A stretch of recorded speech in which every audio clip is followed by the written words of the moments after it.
دوستان نهایت عزیز، خیلی خوش آمدید. در این ویدیو قرار است ما و شما چند تا لغات بسیار مهم و ضروری که معمولا برای سفر استفاده می شود را یاد بگیریم. خب لغت اول است پاسپورت که در فارسی میشه گذرنامه. برای مثال میگیم I lost my passport. ما پاسپورت یا گذرنامه خود گم کردیم. لغت دوم میشه ویزا که به فارسی میشه ویزا. برای مثال میگیم I need a visa to visit Canada. میگیم من نیاز دارم به یک ویزا تا ببینم یا دیدار کنم از کانادا. خب لغت بعدی است تیکت که به فارسی برش میگیم بلیت. برای مثال میگیم I bought my ticket online. میگیم من خریدم تیکه خود را به صورت آنلاین. خب لغتی بعدی است boarding pass که به فارسی میشه کارت پرواز. برای مثال میگیم first یعنی اول show your boarding pass. میگیم در اول کارت پرواز خود نشان بده. خب لغت بعدی میشه airport میشه فرودگاه، یعنی به فارسی ما برش فرودگاه میگیم. برای مثال میگیم how can I get to the airport. میگیم چگونه من میتونم به فرودگاه برسم یا به فرودگاه برم. خب بعدش میشه flight به فارسی میشه پرواز. برای مثال میگیم when will the flight leaves the airport. میگیم چه وقت پرواز میدان هوایی را ترک خواهد کرد.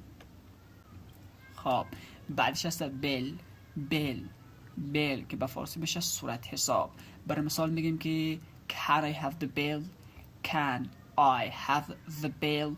آیا من میتونم صورت حساب را داشته باشم، منظورش که پرداخت کنم. خب لغت بعدی است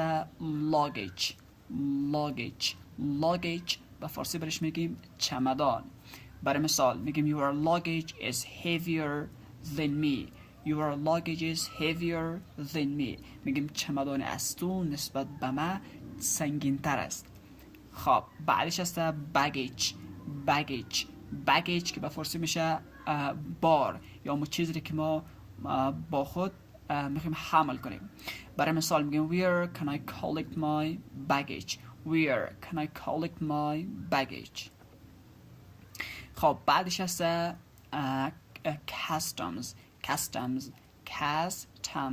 customs که به فارسی برش میگیم گمرک. برای مثال میگیم we went through customs quickly. میگیم ما از گمرک خیلی سریع و زود ما از گمرک خیلی سریع یا خیلی زود رد شده، یعنی گذشته عبور کرده. خب لغت بعدی است immigration که به فارسی ترجمهش میشه بخش کنترل گذرنامه. اما بخشی را که یا ارگانی که گذرنامه های مسافرین را کنترل میکنه برش میگن immigration. خب برای مثال میگه I think we should wait at immigration for 2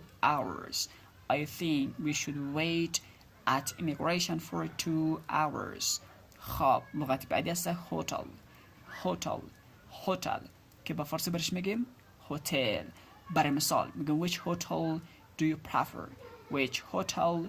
prefer. میگیم کدام هتل را شما ترجیح میده. خب لغت بعدی است reservation که به فارسی برش میگیم رزرو.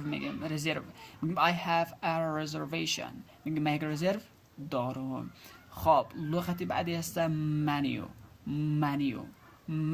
که به فارسی برش میگیم مینو. برای مثال میگیم can I see the menu please. آیا من میتونم یک نگاهی به مینو بندازم لطفاً. خب بعدش است check in که به معنی ثبت نام کردن یا پذیرش است. برای مثال میگیم we checked in at the hotel. میگیم ما ثبت نام کردیم. یعنی چی؟ یعنی در حقیقت میخوایم بگیم که ما اتاق گرفتیم. در چی؟ در هتل. خب لغت بعدی میشه check out.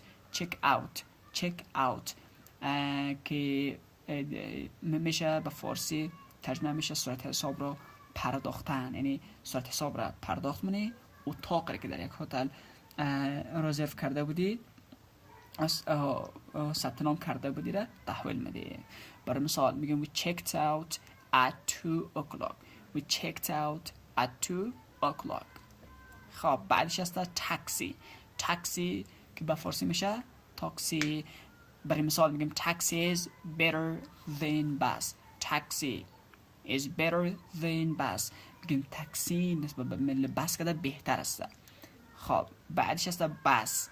بس که میشه من بس. برای مثال میگیم I want to take a bus to the airport. I want to take a bus to the airport. میگیم من میخوایم یک ملک بس بگیرم تا به میدان هوایی. لغت بعدی است train. train train که برش میگیم قطار. خب برای مثال میگیم the train is about to leave here at 1 o'clock. the train is about to leave here at 1 o'clock. خب لغتی بعدی است map. map که به فارسی میشه نقشه. خب برای مثال میگیم can you show me the map. can you show me the map. میتونه نقشه رو بریم نشان بده. خب لغتی بعدی و لغت آخری است restaurant. restaurant restaurant که به فارسی ترجمه میشه رستورانت. خب برای مثال میگیم which restaurant do you prefer. which restaurant do you prefer. میگیم کدام رستوران را شما ترجیح میدهید. خب این بود از لغات بسیار مهم و ضروری که معمولا برای سفر ما و شما استفاده میکنیم.